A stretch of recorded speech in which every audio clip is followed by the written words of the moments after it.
Hello everyone, विनय classes Shri Madhopur के YouTube channel पर आपका हार्दिक स्वागत है।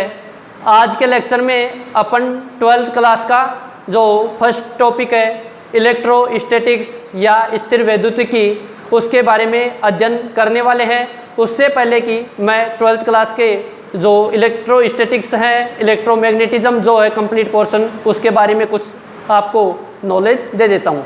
तो चलिए स्टार्ट करते हैं। इलेक्ट्रोमैग्नेटिज्म क्या है? इलेक्ट्रोमैग्नेटिज्म में अपन जो इलेक्ट्रॉन है उसके बारे में पढ़ेंगे कि इलेक्ट्रॉन स्थिर अवस्था में हो और जब गतिशील अवस्था में हो तब उसकी जो गतिकी है उसके बारे में अलग अलग अध्ययन करेंगे। तो इलेक्ट्रोमैग्नेटिज्म में कौन कौन आता है? एक तो आता है इलेक्ट्रोस्टैटिक्स और एक आता है इलेक्ट्रोडायनेमिक्स। तो भाई इलेक्ट्रोस्टैटिक्स और इलेक्ट्रोडायनेमिक्स होता क्या है? तो देखो, एक तो है इलेक्ट्रोस्टैटिक्स, अलग अलग वर्ड से उठाना है अपने को। तो इलेक्ट्रो का मतलब तो हो गया इलेक्ट्रॉन, और जो स्टैटिक्स है वो स्टैटिक्स का मतलब स्थिर अवस्था में हो। तो जब इलेक्ट्रॉन का स्थिर अवस्था में हम अध्ययन करते हैं तो उस ब्रांच को अपन बोलते हैं इलेक्ट्रोस्टैटिक्स या स्थिर वैद्युतिकी। तो इसमें अपन जो 12th क्लास में है, जो स्टार्ट वाला कूलाम का नियम जो भी आएगा, स्थिर वैद्युत और वैद्युत क्षेत्र, वैद्युत बलों के गुणधर्म, वो सब अपन इलेक्ट्रोस्टैटिक्स में पढ़ने वाले हैं। उसी के साथ जो अपन कैपेसिटर या संधारित्र पढ़ेंगे वो भी इलेक्ट्रोस्टैटिक्स में पढ़ेंगे, क्योंकि वहाँ पे अपन स्थिर जो आवेश हैं उनका ही अध्ययन करने वाले हैं। फिर आता है इलेक्ट्रोडायनेमिक्स। तो इलेक्ट्रोडायनेमिक्स का मतलब क्या है? पहले तो देखो इलेक्ट्रो, तो इलेक्ट्रो का तो हो गया आवेश जो इलेक्ट्रॉन है, और जो डायनेमिक्स है वो क्या होगी? इसकी गतिकी, कि हम आवेश की गतिकी के बारे में पढ़ेंगे। तो पहले अपन स्टार्ट करते हैं इलेक्ट्रोस्टैटिक्स। तो ये कहाँ से आया? देखो इलेक्ट्रो, और ये कहाँ से आया? चार्ज, जो इलेक्ट्रॉन है। अपन यहाँ पे किसका अध्ययन करने वाले हैं? जो आवेश हैं उनका अध्ययन करने वाले हैं, और आवेशों में भी जो इलेक्ट्रॉन है उसी के आवेश का यहाँ पे अध्ययन करेंगे। और स्टैटिक्स का मतलब है स्थितिकी। तो अब आपके दिमाग में ख्याल आ रहा होगा कि जो आवेश होता है वो कैसे आता है, ठीक है? तो जो चार्ज आता है, चार्ज वो कैसे आता है? अब देखो, चार्ज आने के लिए सबसे पहले अपने पास कोई बॉडी होना जरूरी है। वैसे तो अपने पास कहाँ से चार्ज आएगा? तो भाई बॉडी है तो इसके अंदर चार्ज है क्या? तो अभी अपन कुछ नहीं बता सकते कि इसके अंदर चार्ज है या नहीं है। अगर मान लो चार्ज हो तब ऐसा क्या होता है? तो भाई चार्ज होता है तो वो कोई दूसरी जो अपने आवेश के विपरीत आवेश या अपोजिट चार्ज वाली जो भी ऑब्जेक्ट होता है उसको वो क्या करता है? अपनी ओर अट्रैक्ट करता है। अगर किसी भी बॉडी के ऊपर चार्ज है तो वो अपने से अपोजिट चार्ज वाली दूसरी बॉडी को अपनी ओर अट्रैक्ट करती है। तो चार्ज है तो वो उस बॉडी का क्या हो जाता है? एक गुणधर्म हो जाता है। तो चार्ज क्या है? कोई वस्तु नहीं है। यह है कोई वस्तु, यह है वस्तु का नाम नहीं है। जो चार्ज है वस्तु का नाम नहीं है, यह वस्तु का एक गुणधर्म हो जाता है कि ये वस्तु एक आवेशित है और ये वस्तु आवेशित नहीं है। तो चार्ज कहाँ से लाते हैं? तो मान लो अपने पास कोई बॉडी है, तो अगर ये बॉडी है तो ये छोटे छोटे एटम जो परमाणु है उनसे मिलकर बनी हुई होती है। अगर छोटे छोटे परमाणुओं से मिलकर बनी हुई होती है तो हम एक परमाणु उठाते हैं, हमने एक एटम उठा लिया। अब एटम के जो नाभिक होती है, न्यूक्लियस होती है, उसमें होते हैं न्यूट्रॉन और प्रोटॉन, और उसके चारों ओर इलेक्ट्रॉन चक्कर लगा रहे होते हैं। फिर एक बात और आती है कि जो कोई भी एटम है जो उदासीन अवस्था में है, न्यूट्रल अवस्था में है, ये कोई परमाणु हो, इसको एटम भी बोलते हैं। अगर ये उदासीन अवस्था में है, उदासीन तब इसमें जो इलेक्ट्रॉन और प्रोटॉन है दोनों की संख्या क्या रहती है? समान। तो इलेक्ट्रॉन की संख्या इक्वल टू होती है प्रोटॉन की संख्या। Number of proton equal to number of electron. तो इससे बोले फर्क क्या पड़ा? तो देखो क्या फर्क पड़ रहा है, धीरे धीरे आते हैं बात में। तो इलेक्ट्रॉन की संख्या जो है वो प्रोटॉन की संख्या के इक्वल होती है किसी उदासीन परमाणु में। अब मैं आपसे पूछूं उदासीन परमाणु का भाई आवेश क्या है? आपसे क्वेश्चन पूछ लिया उदासीन परमाणु का आवेश। तो आपसे मैंने उदासीन परमाणु का आवेश पूछ लिया, तो आप बताओ उदासीन परमाणु का आवेश कितना होता है? बोले अभी कुछ बता नहीं सकते। तो चलिए अपन आते हैं धीरे धीरे पॉइंट पे। ये बताओ कि जो ये एटम है, पूरा का पूरा परमाणु है, वो किस किस से मिलकर बना हुआ है? एक तो इलेक्ट्रॉन से, एक प्रोटॉन से और एक न्यूट्रॉन से। ये 3 प्रकार के कणों से मिलकर बना हुआ है। अगर ये 3 प्रकार के कणों से मिलकर बना हुआ है तो जितने इलेक्ट्रॉन है, जितने न्यूट्रॉन, जितने प्रोटॉन, उन सभी का अलग अलग आवेश निकालकर ऐड करोगे तो वो जितना आवेश फाइनल आएगा वही इस परमाणु का आवेश हो जाएगा। तो इसका आवेश किसके बराबर होगा? तो देखो इलेक्ट्रॉन की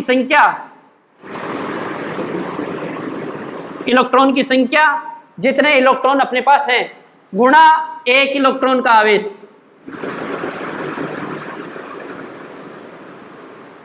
फिर आएगा प्लस प्रोटॉन की संख्या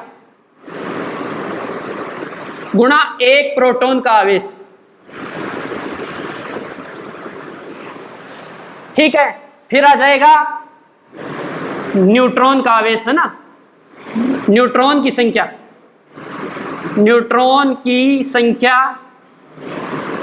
गुणा एक न्यूट्रॉन का आवेश। ठीक है, इससे अपने पास क्या आ जाएगा? परमाणु का आवेश।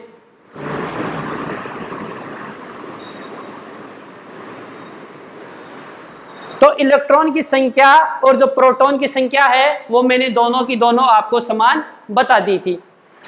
फिर अब आप बोलोगे कि जो इलेक्ट्रॉन का आवेश है और प्रोटॉन का आवेश है वो तो आपने बताया नहीं। तो देखो मैं बताता हूं, जो इलेक्ट्रॉन का आवेश होता है वो होता है 1.6 इंटू 10 की पावर -19 कूलाम। अब ये कूलाम नहीं बीमारी क्या है, तो ये है इसकी इकाई है, वो मैं बताता हूं अभी थोड़ी देर में। तो ये इलेक्ट्रॉन का आवेश अगर लेते हैं तब अपन लेते हैं -1.6 इंटू 10 की पावर -19 कूलाम। ये क्या है? इलेक्ट्रॉन का आवेश।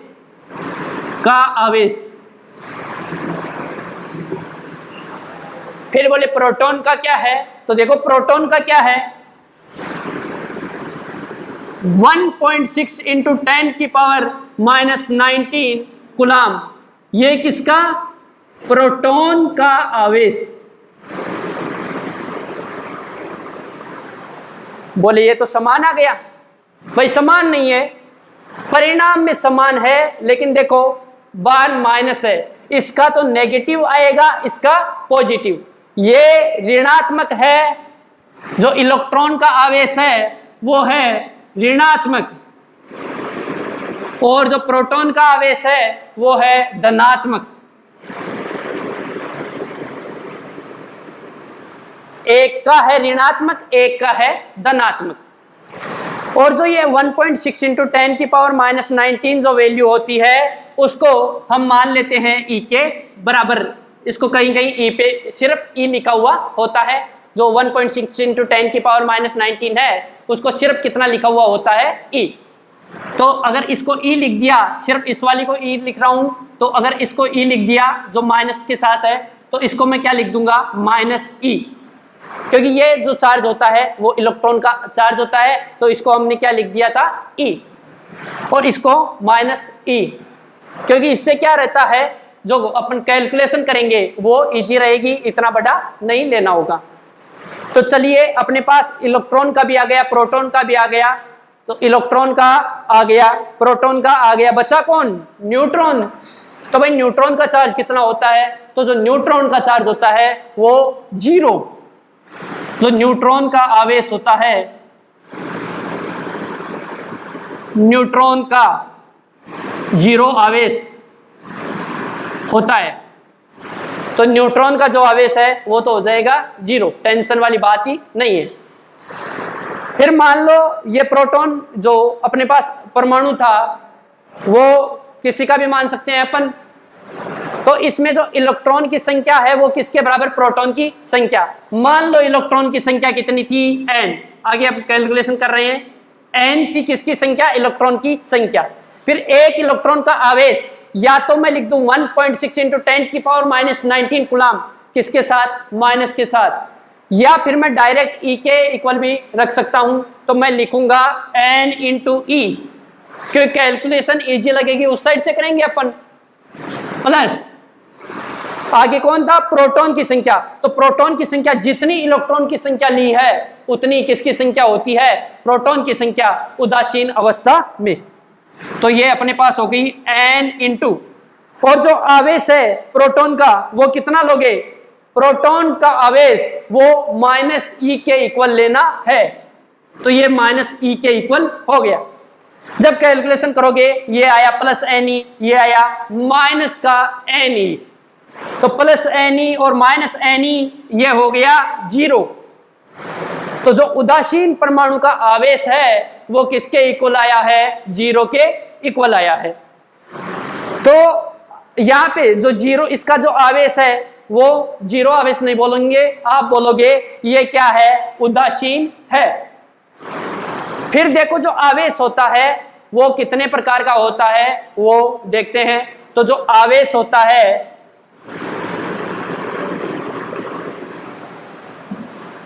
आवेश 2 प्रकार का होता है,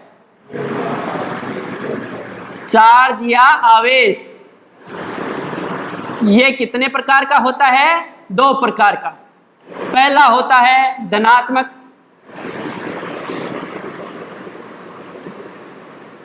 या धनावेश, इसको धनात्मक आवेश या धनावेश बोल सकते हैं, या पॉजिटिव। और दूसरा होता है ऋणात्मक,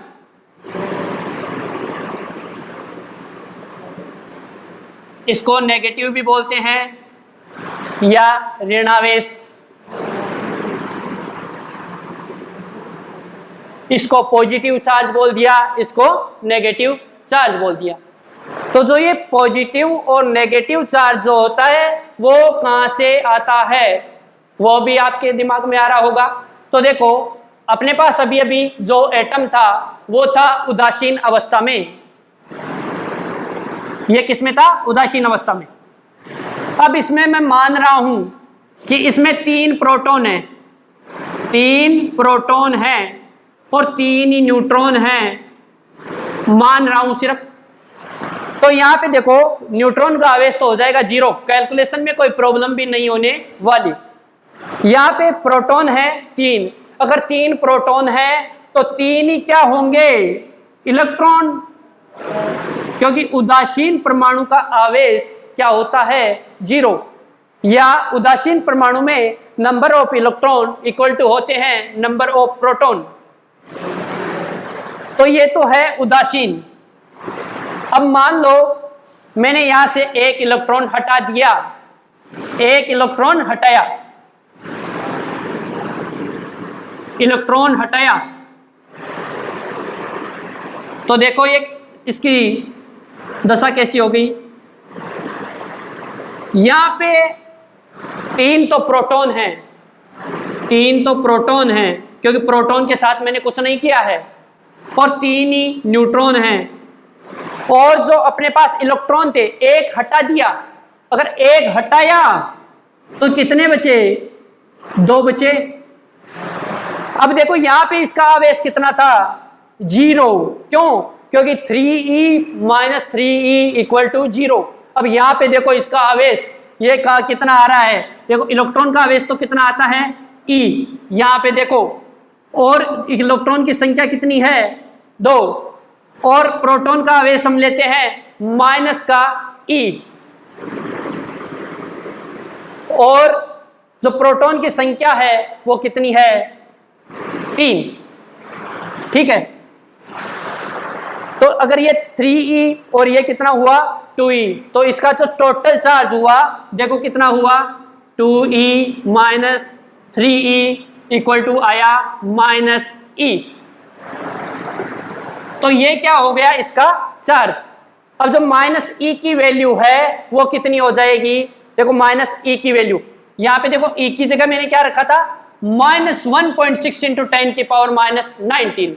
ये किसकी जगह रखा था E की जगह, तो यहाँ पे E को मैं इससे बदल सकता हूं। तो जब इससे बदलूंगा तो मेरे पास आएगा -12 -15 1.6 है इंटू 10 की पावर -19 कूलाम में है, तो ये माइनस माइनस क्या हो जाएगा प्लस, तो ये आया प्लस 1.6 इंटू 10 की पावर -19 कूलाम, ये इसका आवेश आया। अब आप बोलोगे कि ये क्यों आया, क्योंकि यहां से देखो भाई एक इलेक्ट्रॉन हट गया। आपको इतना करने की जरूरत नहीं होगी, और भी शॉर्ट ट्रिक बता रहे हैं अभी।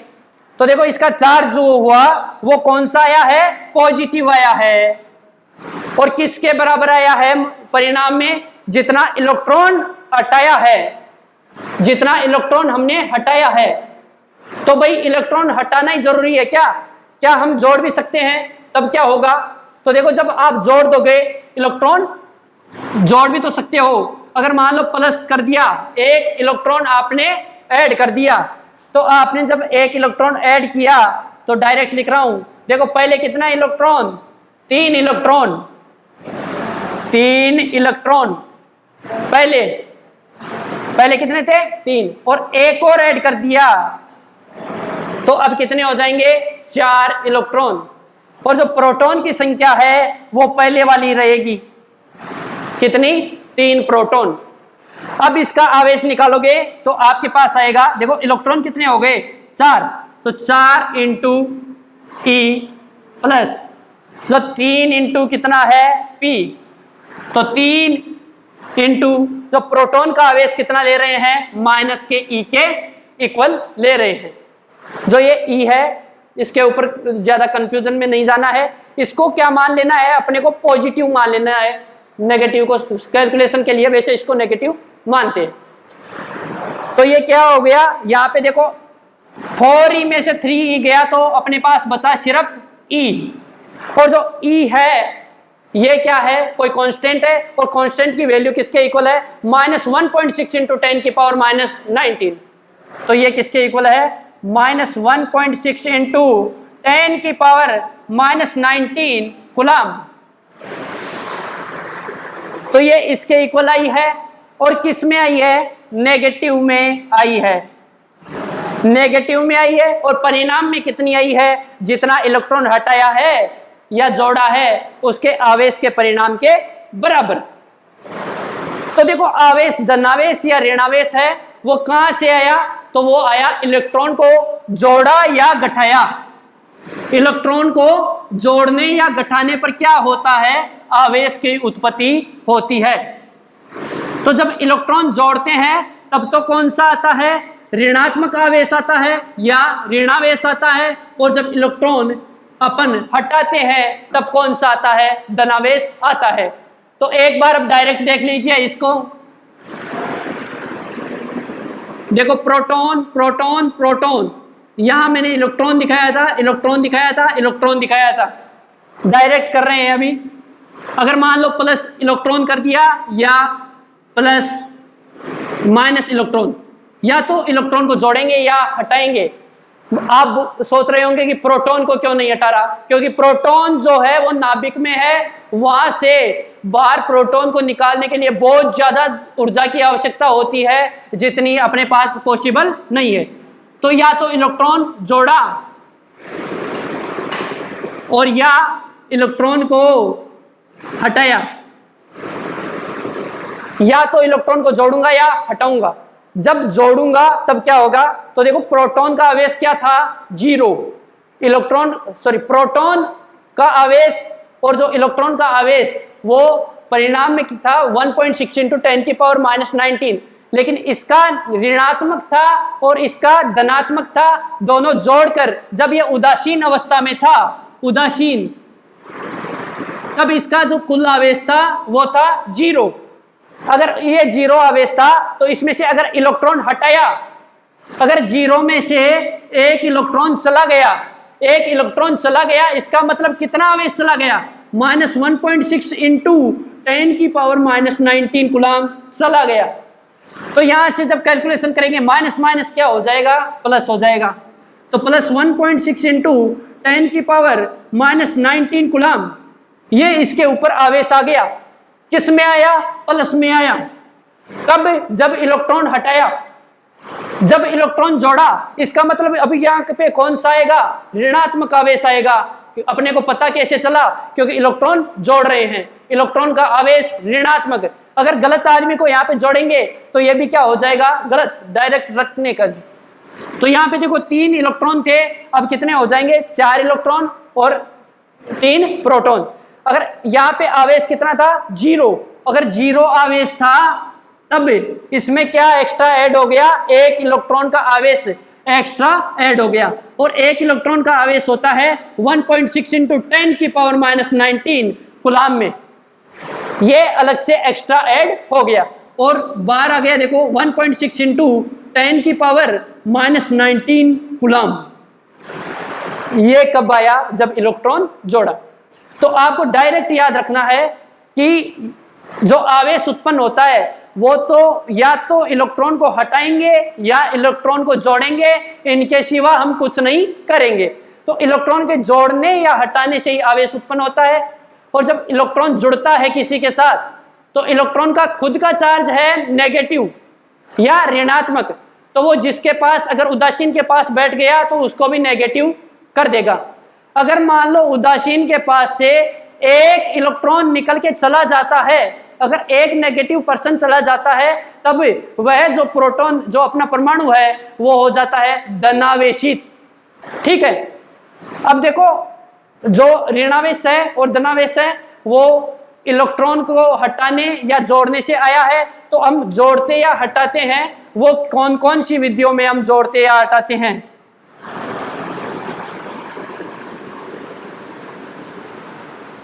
तो जो इलेक्ट्रॉन को जोड़ना और जो हटाना है उनको बोलते हैं हम आवेशन की विधियां, मेथड ऑफ चार्जिंग।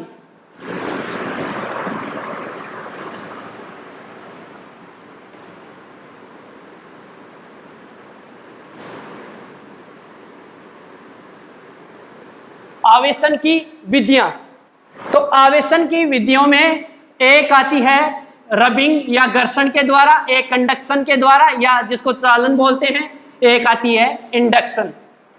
तो पहली मैं बता रहा हूं आपको घर्षण, दूसरी आएगी चालन, तीसरी आएगी प्रेरण, और आगे जैसे फोटो इलेक्ट्रिक इफेक्ट में वहां पे और पढ़ेंगे हम। तो घर्षण फ्रिक्शन से, इसको कंडक्शन बोलते हैं, इसको इंडक्शन बोलते हैं। ठीक है। तो घर्षण से हम किसी वस्तु को कैसे चार्ज करते हैं, तो उसके लिए अपन एग्जांपल ले सकते हैं। जैसे बिल्ली की जो छाल हो उसके साथ अपन जो एबोनाइट की छड़ को रगड़ें, या जो ग्लास है उसको हम सिल्क के साथ रगड़ें, या जैसे कंगा है उसको बालों में रगड़े। तो कंगा जब अपने पास प्रारंभिक अवस्था में था, या ये मार्कर मान सकते हैं, तो ये मार्कर जब प्रारंभिक अवस्था में, उदासीन अवस्था में था, तब इसके पास अगर कोई कागज के टुकड़े भी थे तो उनको ये आकर्षित नहीं कर रहा था। क्यों?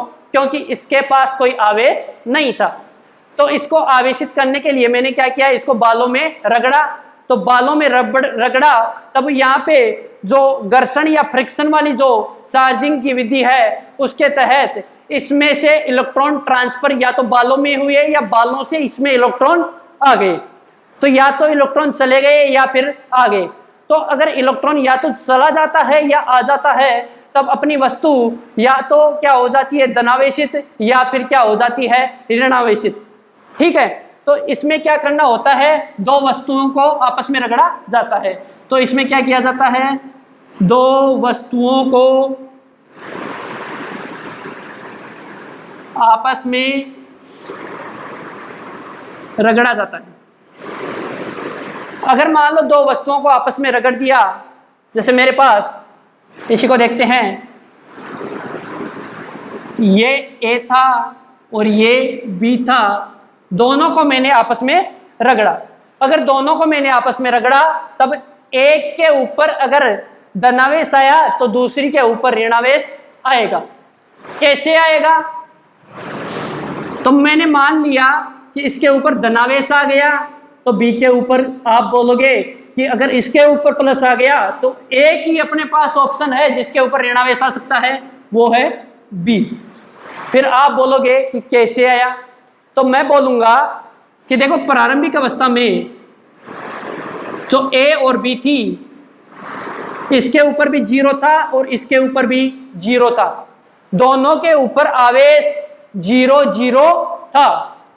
जब मैंने रगड़ा इन दोनों का, ठीक है, जब इन दोनों को मैंने रगड़ा तब एक वस्तु से इलेक्ट्रॉन निकला और दूसरी वस्तु में चला गया। यह इलेक्ट्रॉन ए से निकला बी में चला गया। ए के पास इलेक्ट्रॉन की कमी, देखो कैसे अपन पॉजिटिव डिसाइड करते हैं नेगेटिव, कई तरीके हैं। ए के पास इलेक्ट्रॉन की कमी या इलेक्ट्रॉन का निकलना, और आप इसको याद करने के लिए बोल सकते हो गलत आदमी का निकलना, क्योंकि इसका आवेश जो है वो इसकी प्रकृति है, वो क्या है, नेगेटिव। ठीक है, तो ये निकल गया। अगर इलेक्ट्रॉन की कमी, गलत आदमी कम हुआ या इलेक्ट्रॉन निकला, तो ये कौन सा आवेशित हो गया, धनावेशित। इस पे कौन सा चार्ज आ गया, पॉजिटिव। अगर इलेक्ट्रॉन बी पे गया तो ये कौन सा आवेशित हो गया, नेगेटिव। नेगेटिव क्यों हुआ, क्योंकि इसके ऊपर इलेक्ट्रॉन आ गया, गलत आदमी एंट्री कर गया, या इलेक्ट्रॉन की वृद्धि, इलेक्ट्रॉन की वृद्धि। तो इलेक्ट्रॉन की वृद्धि का मतलब भी है नेगेटिव चार्ज का आना या इलेक्ट्रॉन का जुड़ना।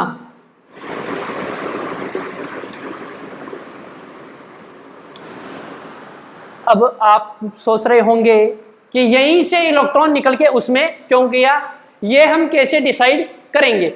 तो आपको देखो बताया जाएगा फोटो इलेक्ट्रिक इफेक्ट में, तो मॉडर्न फिजिक्स में करवाएंगे, तो उसमें होगा, एक आएगा टर्म कार्यफलन, वर्क फंक्शन। तो देखो जिस वस्तु का कार्यफलन ज्यादा होता है उस वस्तु से में इलेक्ट्रॉन चला जाता है। जिस वस्तु का कार्यफलन ज्यादा होता है उसमें से इलेक्ट्रॉन निकालने के लिए अपने को ऊर्जा की आवश्यकता ज्यादा होती है। ठीक है, तो उसमें से इलेक्ट्रॉन निकलेगा नहीं बल्कि वो इलेक्ट्रॉन ले लेगा, और जिसका कार्यफलन कम है उसमें कम ऊर्जा पाकर ही इलेक्ट्रॉन निकलता है। अगर वो निकलता है तो जिसके पास से रगड़ रहा है उसी के पास चला जाता है। तो कार्यफलन का जो मान है, अपने पास जो कार्यफलन का मान है वो इनका फिक्स होता है हर वस्तु के लिए। जैसे कांच के लिए अलग होता है, लकड़ी के लिए अलग होता है, हर वस्तु के लिए कार्यफलन का मान अलग अलग होता है। फिर जैसे कार्यफलन जो है वो अपने यूज क्यों लिया, क्योंकि इलेक्ट्रॉन को निकालना भी है कोई ना कोई वस्तु से, क्योंकि इलेक्ट्रॉन जब तक कहीं से निकलेगा नहीं तब तक एंट्री कहां पे मारेगा। और जो यहाँ पे ऊर्जा आई, जैसे कार्यफलन की जरूरत पड़ रही थी या यहाँ पे जो ऊर्जा आई उसकी वजह क्या थी, तो ऊर्जा क्यों आई, क्योंकि मैंने दो वस्तुओं को आपस में रगड़ा। जैसे ही अपन कोई